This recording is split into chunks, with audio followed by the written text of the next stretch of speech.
Welcome back to a new season of Sungrown Stories. I am Alexandria Irons, founder of Queen of the Sungrown, and I am so excited to be here today with Tom, the founder of Seedsman Seed Bank. So, can you give us a little introduction? You've been on the show before, but for those who haven't heard or haven't met you, just give us a little intro to who you are and what Seedsman is.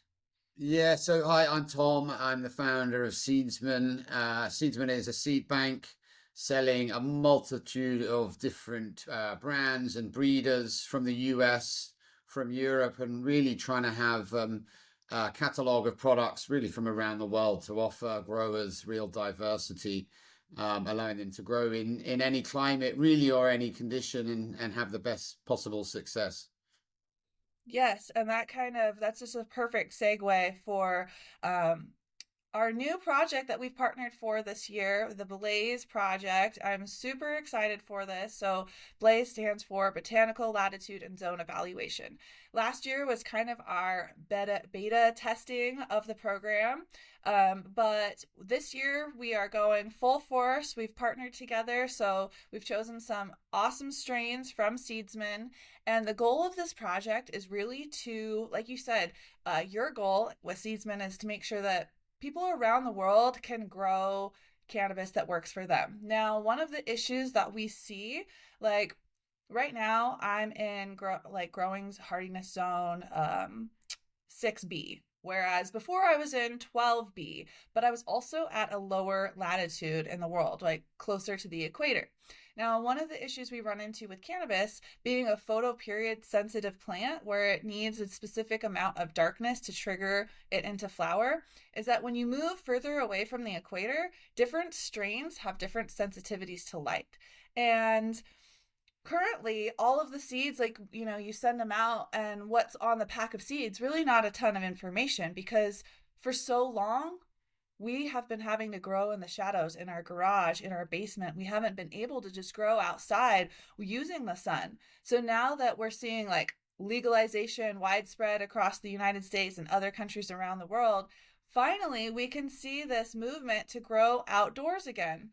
But unfortunately, like we have this missing link of the knowledge gap. So when I buy a pack of veggie seeds, it's like, oh, you're zone 6B. This strain, I'm going to call it a strain of tomatoes, needs to be started indoors March for your time frame, and you're going to have 100 days till harvest. Well, for cannabis, we just don't have that. So the goal of Blaze is to have growers across the world growing the same exact strain at different latitudes and different climates and hardiness zones, collecting data so that we can create this comprehensive guide. All right, I'm actually getting a little excited now. And with the help of Seedsman, this is just going to be amazing because you guys have such a wide database of seeds. My hope is that this will just keep building year after year, and every single seed strain on your website will be able to tell you, hey, you're in this, type in your zip code. Do people in Europe have zip codes? I don't even know. Yeah, postcode, zip code. Yeah, absolutely. Okay. That was probably a blonde question, but yeah, so we're gonna be able to just like type in your zip code and then it'll tell you like what strains are gonna do great in that area, or maybe like you have to use light deprivation to trigger into flower a little early, or maybe you should stick to auto flowers like people in Alaska or something. So just It's thank you so much for partnering and doing it's this. it's not a problem at all. It's really interesting for us. I think outdoor cultivation is something that we want to increasingly focus on, as you say, as kind of more countries go legal and people are able to grow outside less intensively than outside. We think the end produce can be a huge amount more exciting a lot of the time than outdoor grown cannabis. And there's so much more improvement that needs doing in this area in particular developing varieties actually suitable for different outdoor areas, in producing varieties that are resistant to molds and pests and pathogens and the like, of which you see a lot more in a outside, less sterile environment. And yeah, we have a huge amount of our clients are outdoor growers, and really we want to support them and keep on learning more. But Oh shit, yeah, dude, that sounds so cool. this is obviously a citizen science project, I think you call it. Is that right? Yep, exactly. Do you want to explain what a citizen science project is for people, or do you think Oh they know? yeah, yeah. So the Citizen Science Project it means that you, listeners, growers, you are the bread and butter of this project. You are the ones that are making this happen. Sure, like we've chosen the genetics, strawberry, banana, grape, and purple Oreos, which are coming from Seedsman. You order your strain, you use discount code Blaze, and Seedsman, Tom, thank you so much. They are giving us 50% of the profit is going to funding the Blaze project, making this entire thing possible because we have software we're running and we're sending out surveys and we're analyzing this data, and we have a Discord server where people can post questions, photos. Like, this is more than just collecting data. It's creating a community of growers who can come together and share their insight, share their knowledge, share their experience. So each and every one of you becomes the citizen scientist. You are collecting the data, and we are creating these growing zones together. So it's just amazing work. I'm really excited to see how it grows year after year. And let's just talk about the strains a little bit. I'm gonna see if I can pull it up, share screen, and get this strawberry, banana, grape, and purple Oreos, which I'm so excited for. I have grown the um, strawberry, banana, grape before, and I grew it outside. It is the reason I chose these two. So you mentioned something. You talked about, here we go. So this is my website, Queen of the Sungrown. This has information on Blaze 2025, directions on how to participate. So, step one, purchase the seeds, use code BLAZE for 10% off. Create an account on my website. You have to register. You're going to get an email once you buy the seeds. And then we're kicking it off March 1st. We're in March, so it's open until June.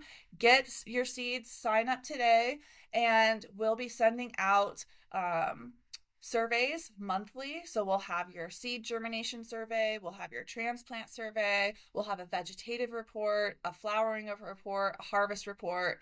And I meet weekly on my Patreon, and I've got a ton of blazers, I like to call them, in there. And so we're constantly talking, chatting on Discord about what's going on with our grow, with our germination rate, with pest issues, whatever's happening. So here are the strains. Meet the 2025 Blaze strains. We've got the purple Oreo F1 and the strawberry banana grape. Like I said, I've grown this strawberry banana grape, and it is a phenomenal smoke. I grew it inside and outside. The issue I ran into with it outside was, again, it is a sativa leaning. It's 70% sativa. So really, people associate like sativa and indica being like indica couch, sativa up and energizing. Well, really, that is it's more of a morphology or physical differences between the plant because of where they evolved. And because of that, it's going to influence the secondary metabolites that are present in the plant.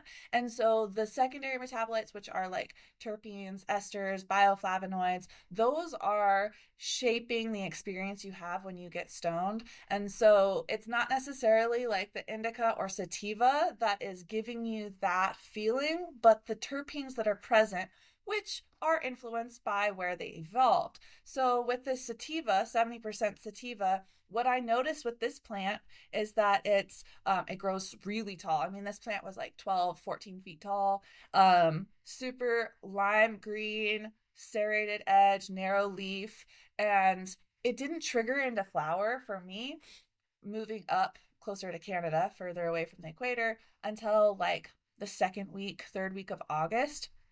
And I have such a short growing season that I, you know, by October 16th, September 16th last year, I was getting frost. So, for something like this is you got to be on top of it. I think I froze it all for fresh frozen. It turned out phenomenal, but those are the details that we're picking up. So, for instance, people who have never grown outside before, they may not know this, right?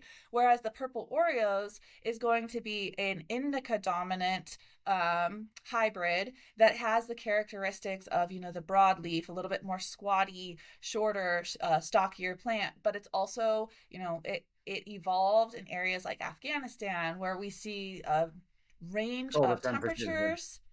Yeah. Yeah, exactly. So this one is probably going to do better in my area, and wherever you are in the world, you can join in and collect the data, and it might be better for you to have the strawberry banana grape. Maybe the purple Oreo does amazing. The thing is that plants have such a wide genome, and we've been breeding and breeding and polyhybridizing these strains for so long. I mean, cannabis has been cultivated for like 10,000 years, and since for so long. It's part of our human history, really. So grab your seeds, collect the data, become a citizen scientist, and participate in Blaze and helping shape the future for cannabis science. You And can I grab the think we'd seeds. recommend, if people can, is to try both even, wouldn't it be? Yes. Yes, definitely. Try both. I'm doing both, and it's going to be a side by side. And that's where the science comes in, that you can see and you can have firsthand experience to see, like, hey, this one did better in my zone. This one did, didn't do as well. Or perhaps really the significant data that we're hoping for is like, when did it start flowering? Like that's the thing that I'm most excited to see, is this range of flowering dates for different strains in different parts of the world. So it's really, really good. You should definitely buy both of the seeds, and they come in a 3, 5, 10, like all different sizes, so you can Yeah. decide how many seeds you want to buy. Super awesome. Thanks, Tom, for supporting this project. I mean, what does outdoor growing mean to you? Like, I know that you are not like, We are involved in this for industry from a kind of interest, obviously, in cannabis, but also interest in nature, in agriculture, and all the rest. We love outdoor growing. We grow with our team of people that grow vegetables and other plants, and really, for outdoor growing, it's as we were just discussing before we came on. It's this time of year where, after I'm based in the UK, after a kind of cold, grey, wet winter, everyone starts smiling again when there's the odd day of sun like today, as we start coming out of winter and into spring. And there's that just natural excitement for anyone who has outdoor gardens, of starting to get things ready, starting to plan. And whether that's growing cannabis or growing other plants, fruits, whatever it might be, for me, it's a really exciting time of year going into spring, and being able to get out and about a little bit more without being, rained on and traipsing through mud. So yeah, for me, it's just an exciting time of year. It's when, yeah, I love it. I think it's really exciting spring, and also it's a really busy time of year for us as seed sellers at work as well, which makes it exciting too. this is the time of year that we're seeing, the days get longer, the sun's shining, we're getting outside more, we're happy to be out there, and it's the perfect time to sow seeds. Anywhere from now until really June, July, even depending on what part of the world you're in, you can start seeds and get your outdoor garden going. Now, I just wrote an article for Seedsman, which this is how our relationship started. I didn't even know, like, who you were when you reached out to me, and I was like, oh yeah, I love writing. And then I like looked at you up, and I was like, oh my god, this is Seedsman, this is amazing, what an opportunity to do what I love, write about growing weed. Like, how many people get to say that they get to do exactly what they love for their living? So I'm so grateful to Seedsman for allowing me to have this platform to speak my truth and share my voice in this perspective, because it's so important to me. And this last article that I just submitted was basically on the benefits of growing outdoors. And so we briefly talked about that, how, the sun comes out and everyone kind of like wakens and is a little bit happier. Well, I don't know what the statistics are in Europe because you guys probably have like healthier food than us in America, but 1 in 5 Americans has depression, mental health issues. Over 700,000 people die each year from heart disease, the same number from cancer. And this is a huge portion of people who are sick and tired and dying predominantly from lifestyle choices and their diet. That's a false equivalent. And so cannabis is this cornucopia of medicine. Like it can improve your mood, it can reduce inflammation, it can literally shrink tumor growth. And yet we see this. I believe cannabis is a God-given right. Like God, nature, the universe created everything that grows on this planet. And we as humans are stewards of it, and we have the right to access this medicine. Unfortunately, we have seen, prohibition has been around for 100 years, and the war on drugs and disproportionate amount of people of color and socioeconomics are being targeted for using cannabis, selling cannabis. But now we're seeing governments legalizing it, taxing the shit out of it, and trying to take their piece of the pie. I mean, Epidiliacs, for instance, is a It's a British company that has the patent, a company called GW Pharmaceuticals, that is owned by, I think now owned by Jazz Pharmaceuticals, that may be American, but yeah, it's a British patent, sold for childhood epilepsy. It's prescribed for in the UK, but they have a lot of patents on a lot of different cannabis medications, having been one of the first companies to get a license to operate. They put in a lot of global patents, which a lot of people are pretty upset by. Yes, this is crazy, right? It's for epilepsy in kids, and yet they're charging $35,000 a year for this prescription, and I can grow a pound of weed for $40. Damn!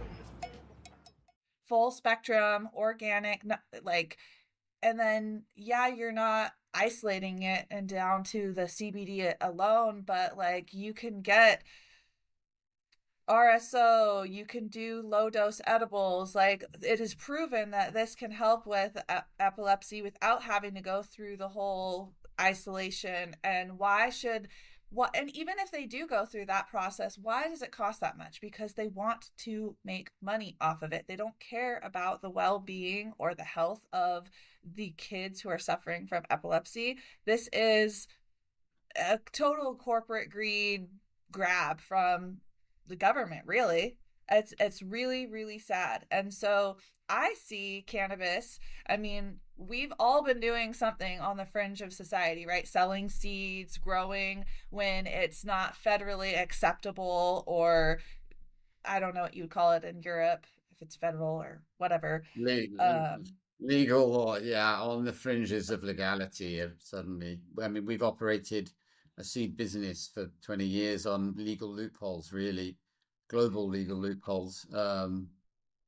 But people go to war on legal loopholes, so we don't feel so guilty about that. Rather proud, actually. Yeah, exactly.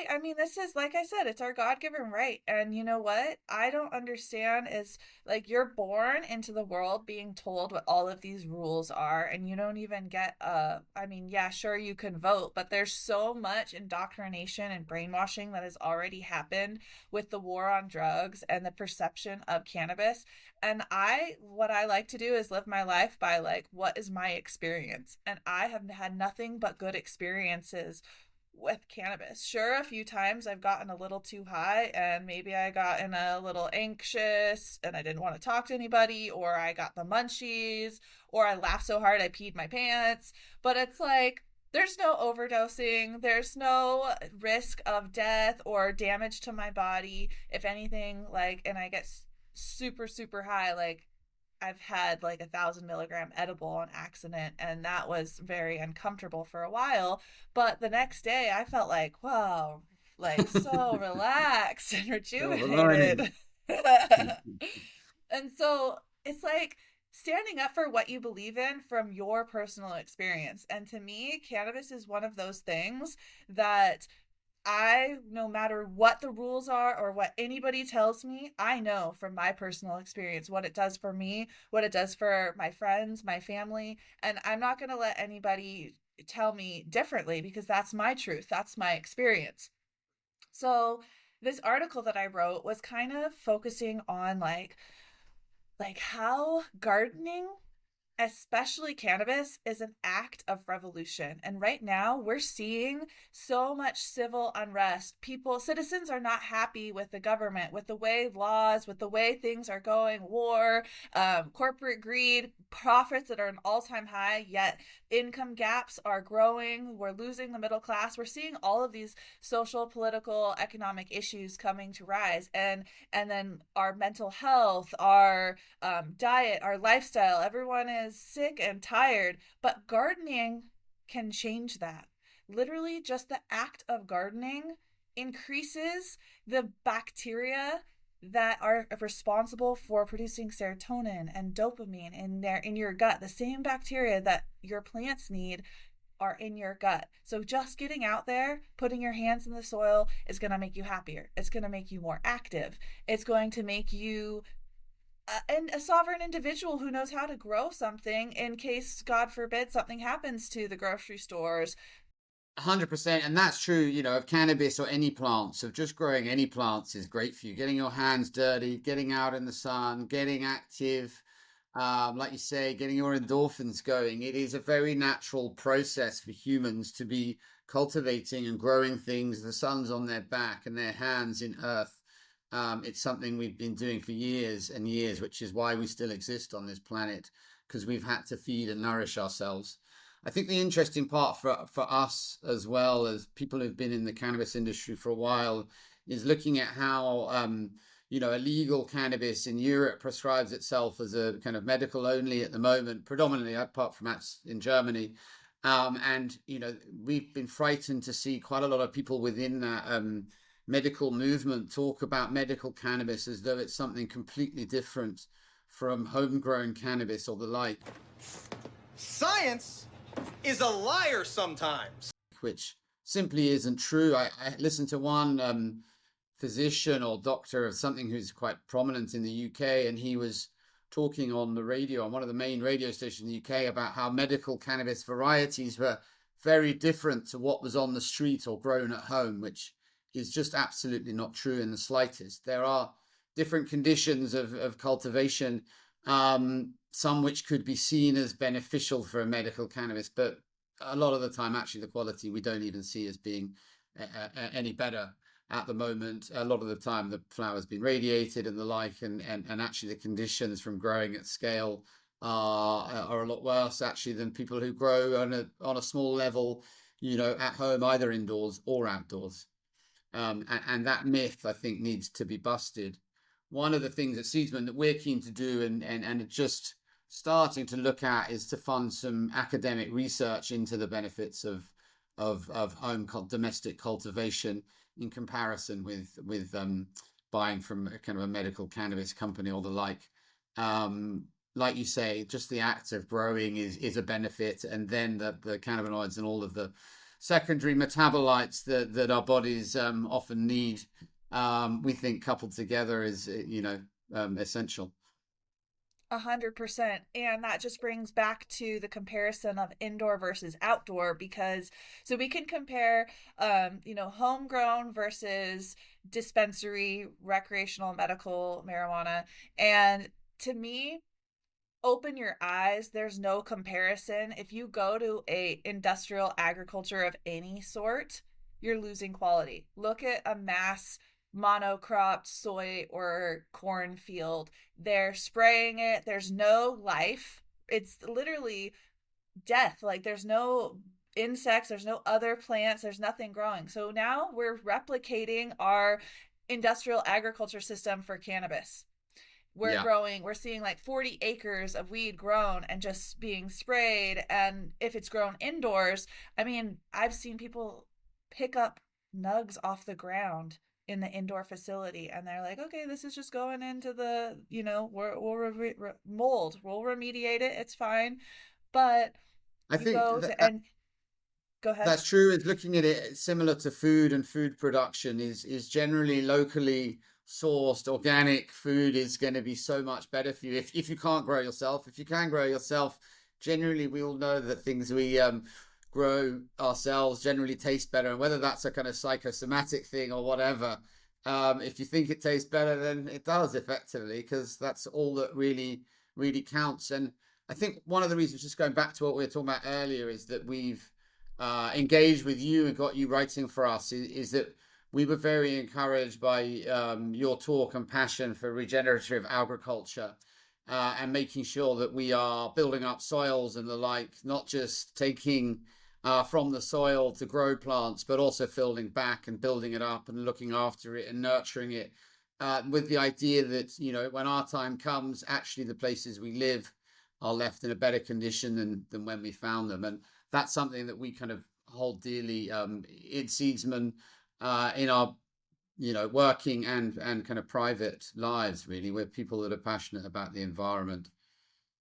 100%. And I think it just like speaks volumes. Even like your I wanted to bring this up, just like your relationship with the THTC hemp clothing company. So this is I'm wearing one of his shirts, THTC, and it's all, I mean, he's what, the longest running hemp urban wear in Europe. And it's something that, like, I would never have met him or even known about this company without the introduction from you.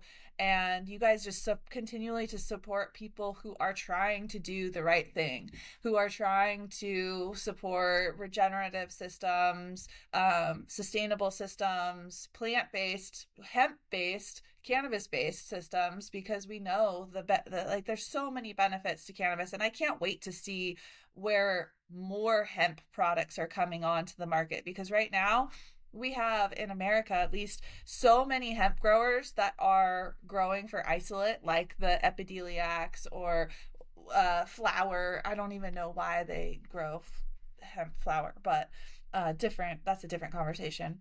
And then, like, what about like textiles though, and bioplastics and hempcrete and shirts, and you know what I mean? Like, everything 100%. is based on this petroleum oil business. So everything, all our food is in plastic, our clothing is made out of plastic, all of these plastic based things are oil based. And so how do we shift from this consumer mindset to a producer, to growing and abundance and focusing on the natural ecological methods that got us here, instead of man-made extraction, resource heavy? And I think that's something that Seedsman has been super passionate about, and like supporting companies who are trying to do that. So I appreciate you guys so much. Thank you. Yeah, Gav, who runs THTC, which is thtc.co.uk, is a UK hemp fashion brand, who's been a good friend of ours, who we met on the kind of cannabis show circuit 15-20 years ago when we were started and he was early in his business life. And now we do all of their logistics for them, and we help him with the business. It's a clothing industry. It's been a struggle for him, big ups and big downs. But yeah, we've always been really interested. Gav has great connections in the British music scene as well, which he's done well off the back of, but he just needed some help as a kind of one-man band. So we tied in our Seedsman merchandise. A lot of it is made with hemp and organic cotton, or just hemp, through THTC. We just prefer trying to use that kind of product where we can, because it has a smaller footprint. And although not everyone is into sustainability, and we don't want to throw it down everyone's throats, we just like to have good quality products. What they say with hemp is that it wears in rather than out. And that's interesting for us. We think it means people are wearing our stuff for longer and have better quality. Yeah. Yeah, and even if you don't care about sustainability, which you should, your skin is the largest organ of your body, and it absorbs anything that's on it. And so when we're wearing plastic based polyesters and synthetic fabrics, our skin is absorbing it. We're literally seeing microplastics in our breast milk and our placentas. We're literally producing, our bodies have microplastics in them now. And so when you use things, you wear things like hemp and organic cotton, your body is not absorbing that. And so there's a myriad, we don't even know what the health risks are from this now becoming plastic people, but we do know that in lab studies, like endocrine disruption for fertility issues, all sorts of things. I was just asking Gav if he had underwear, because that's a huge thing. The polyester stretchy underwear is getting into our reproductive organs and messing with our fertility. And so it's like, even if you don't care about the sustainability side, like there's things are happening to you right now as you're wearing a plastic based something that you don't even know what the effects could be. Yeah, and it's just really comfortable stuff as well. And at the moment, he doesn't have any underwear. He used to, and I hope at some stage we'll get that back. It's mostly t-shirts and socks that they sell at the moment. But yeah, check out the website, thtc.co.uk. Yes, definitely. He sent me a hoodie, and I got some socks, and I got the tank top. And one of my favorites that he sent a few years ago now is the Where the Wild Things Were. So it's kind of like the subtle, political like statement piece, like, oh, I'm saying something with it. So I always love those kinds of clothes, those kinds of shirts, instead of a billboard for a brand, we're sending a message for goodwill towards humanity and how to encourage better behavior. So I'm Yeah. always all for that. And the message is key. We've kind of encouraged him to scale back on the political side a bit because it can be so fractious, particularly at the moment. And we don't want things to be fractious, but we do want messages to get across. Ideally, messages that aren't political, but are for society and ecological benefit and the like, without putting people off by getting too political. Definitely. I think that one of the issues right now is that everyone is so divided and arguing amongst each other. Maybe you're indoor, I'm outdoor, oh, this, that. It's like, no, we are humans, and look at the things that we connected with. We both love marijuana. What is it? So focus on what loving kindness. That is the language that all humans can relate to, is love. You got it, dude. I think I completely agree, and we, celebrate our differences and work them out. But I have to say, despite the fact that we still use it and we use it widely at work, I think social media is a lot to blame for these differences and those algorithms that are pushed on us that kind of just exacerbate this and reinforce these kind of strong hatreds and beliefs and really build that kind of frenzy of disagreement. Yeah, I mean, I see both sides, right? Because it's like social media, I like to think of it like the internet is an opportunity for us to connect, like mycelium, where the mycelium is the hair-like structure of the fungus that grows underground. Now, it can connect to my cannabis plant, but if the soil is not tilled, it can spread out through an entire forest, connecting every single tree within that forest. Now, when you till, you break that apart. Now, the significance there is that information is passed through this mycelial network. And so, depending on what the information is, it could be, that loving kindness, the some breakthrough in science, technology, support for each other, or it can be there's pests coming, there's this and that, and then you can have those arguments. So really making sure that you understand that your algorithm is being curated for you by data mining companies, but that there's also real people out there that you can connect with and that you can share your ideas with. Without the social media, I wouldn't have met you. I wouldn't have my whole business without social media. I've been fully able to work from home, raise my 4-year-old, and I could not do everything that I'm doing without social media. So I see the duality of it, and just like 100%. everything. It is extremely exciting and useful, but quite frustrating at times as well, I think. Oh my gosh, yeah, especially with the shadow banning and like not like half the time I can't even collaborate with you guys because Instagram doesn't want us to speak up. They are suppressing the voices of people who are pro cannabis or I mean even like fringe, sustainability or conspiracy things. Like they do not want anything that does not agree with the mainstream narrative. So I've been shadow banned for at least 5 years, predominantly. Occasionally, I get let free, but that just goes to speak that I have been able to garner 15,000 followers from word of mouth, from real connections, not just mass explosion because I hit an algorithm of, oh, everyone wants to watch this. No, this is like word of mouth. Like people are spreading Seedsman, people are spreading Queen of the Sungrown because they believe in us regardless of what the government or what whoever's controlling the all-seeing algorithm, you know what I mean? And that's where we can have that positive influence of true connection with other people.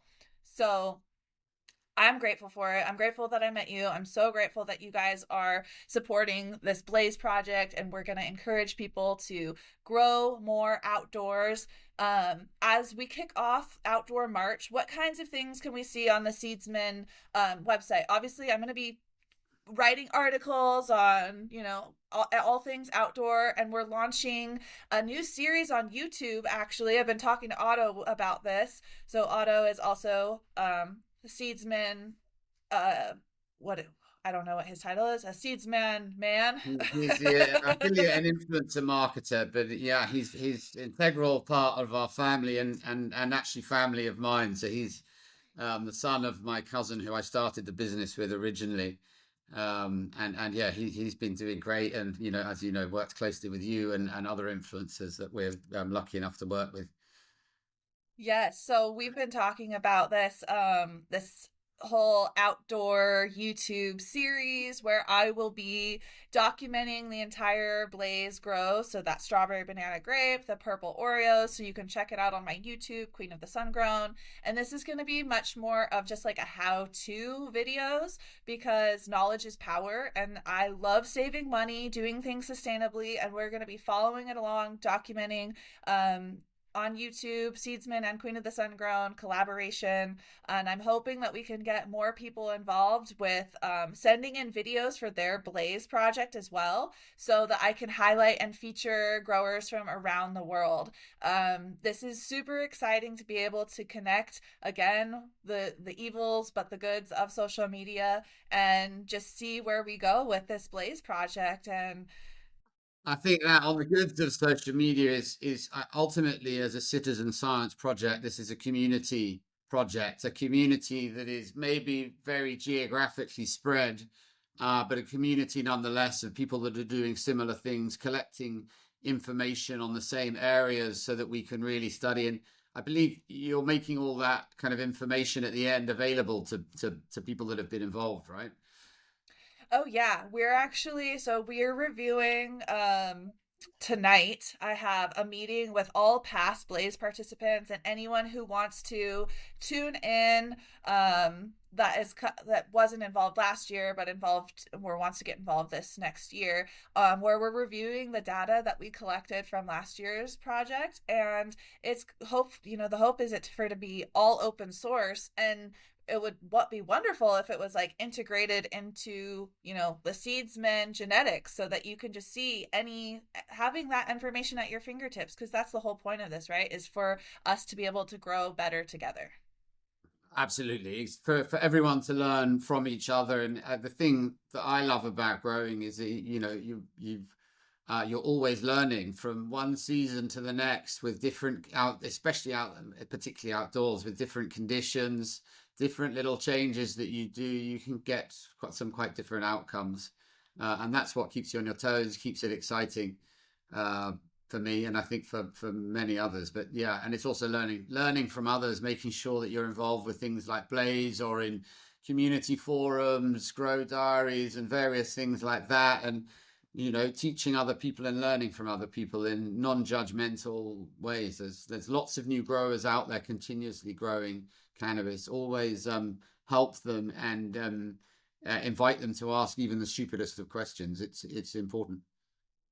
Definitely. And on that note, I have been a huge proponent of education and teaching. That's one of my favorite things to do. I mean, I teach cannabis classes, organic gardening classes, composting classes. I teach mountain biking camp to kids. I teach snowboarding. I love teaching. I love seeing people connect the dots and light up and figure something out. It's just such a beautiful experience. Yeah, I get it though, man. That's right.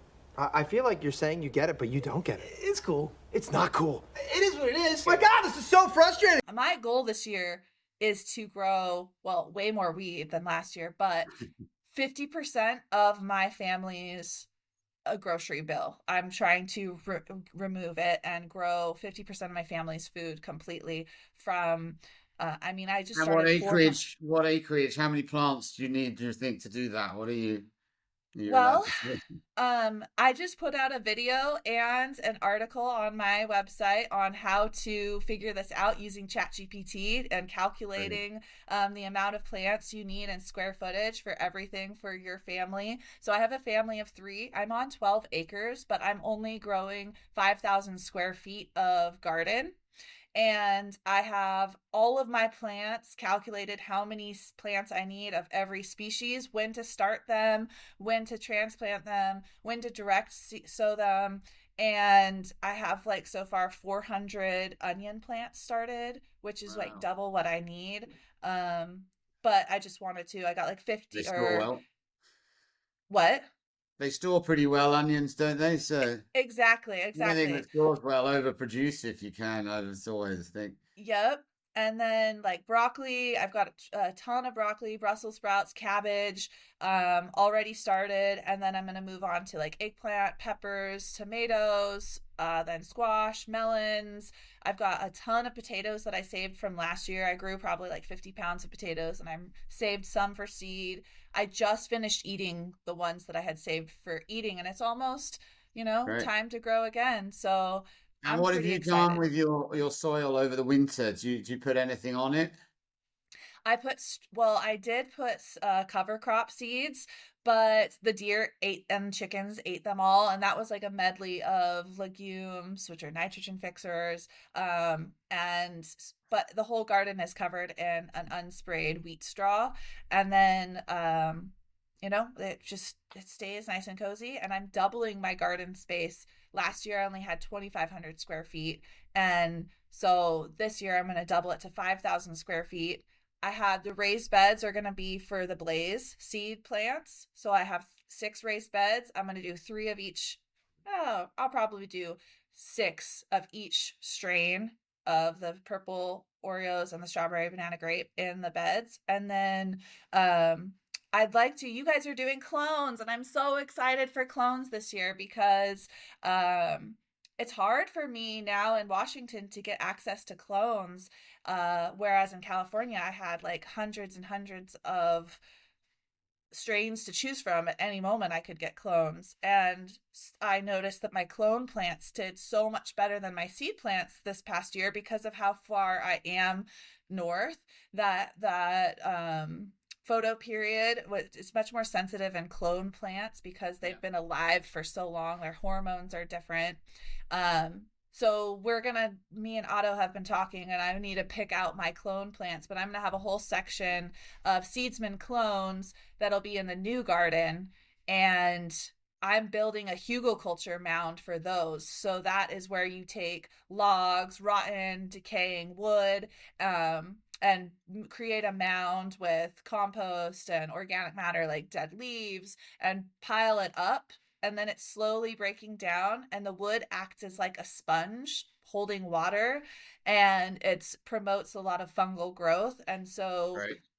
it's its own little closed loop system within itself because Is that in a raised bed you put that, or? No, that's just going to be a built ground. mound on the ground. Right. Yep. I did see someone doing it, I think, in a raised bed. It's just putting all these logs in the bottom of it and then covering them over. It looks interesting. Exactly. I did that once a couple years ago with actually the purple ghost candy, and it did amazing. Um, but I don't want to build a bed. I've Sure. already have Yeah. 6 beds. I'm just gonna, Allocated those. And how do yeah, you keep exactly. out pests like deer and your chickens when you get going? Do you fancy it when it kind of comes to crucial times, or how does that work? Yeah, I had it fenced last year with deer fencing, and I didn't have any issues with deer during the season because I'm always up there every day for 2 to 4 hours. My dogs are up there. We just really didn't have that issue over the summer. But um the They chickens did sleep in ruin a over the lot. winter. Yeah, well, because no one's up there and they're really looking for food. They're more like hungry now, you know? Um, so this next year I'm gonna have to put in a better fence because the chickens are an issue, and I feel bad because they eat bugs, right? But then they're also decimating my seedlings. They do fine when the plants are bigger, but you know, those freaking I can't. I'm so happy to have them now, right? Egg prices. I don't know if in the Europe if that's the thing, the whole egg avian flu, or is that only in America? It has been something, yeah. I think suddenly last year they were saying all chickens should be shut up in housing. I'm not sure if that's still in place, but it certainly was. Yeah, they've suddenly been concerned about it.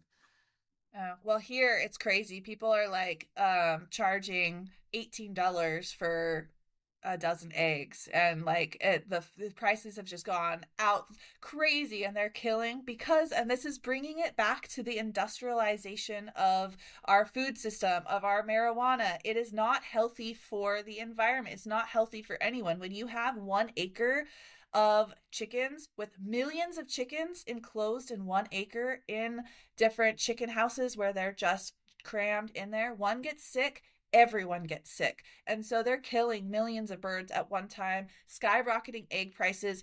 Hey man, you can throw some chickens, get a little, they don't need a fancy house. You could build something with a couple $100 worth of stuff, have your own chickens, eggs. They eat the pests around. Like once my weed plants are big, I let the chickens in there because they're walking underneath, they're eating bugs, grasshoppers, they're pooping. Their poop is high in phosphorus and nitrogen. It's a full, like, little magical experience. And obviously, not everyone can do that, but I challenge you to look out how you can become a producer instead of a consumer. Each of us has this opportunity to shift our mindset from scarcity to abundance. We have the world at our fingertips, whether it's a worm bin under your kitchen sink to process your kitchen scraps and turn it into worm castings that then you can make as a tea and feed to your plants, or you go full backyard chicken and you collect your eggshells and you create water soluble calcium that you can pump your plants with when they need calcium. You know, it's like there's so much around us, and we've been like brainwashed into thinking that we don't need to rely on someone else to provide when it all starts with the seed. The revolution starts in the garden. Will you plant the seed? Exactly. Get them in the ground. Hell yeah. Anything, closing thoughts before we go? Besides, everybody sign up for Blaze, grow outdoor, order clones, get seeds. What do you got to Yeah, add to my that? suggestion just is if you're growing outside, especially if it's for the first time, is get a number of different varieties, a bit of a range, so you can see really what grows in your kind of climate. We now sell increasingly kind of what we call fast or early varieties, particularly good in wetter climates where you really need to get your crop in as early in September as you possibly can, and then various other things for sunnier, drier climates. You've got a much better choice, but there's a really big diversity on our website. It's what we pride ourselves on. But if you are in those trickier, wetter climates, I would suggest trying a few different things to avoid disappointment and really hone in what works well in your climate and what you like. Yep, I agree. And then if you can, keep them around. If you find something that works really great in your area, if you can over winter and have a mom that you can then keep those genetics and then share them with other people and get more Yep, people to grow, because all it takes is one plant to change your life. absolutely. Thanks, All Alexandria. right. Yeah, thank you. This was fun. I always love talking to you. Likewise, always good. I'm afraid I have to dash as I've now got another call. So thank you so much for that. And yeah, look forward to working with you through the year. And hopefully we might get to meet at some stage in the year at a show or somewhere in the US. I hope so. One of these days we will. All It will right, happen. everybody. Tune in to Sungrown Stories. Check us out on Queen of the Sungrown and Seedsman YouTube. And as always, check out the Seedsman blog for updates on education. If you haven't signed up for their newsletter or mine, please go to our website, sign up so that you can stay up to date on everything that you need to know for this growing season and the next to grow the best weed you've ever grown. Dank is dank. All right, goodbye. Thank you.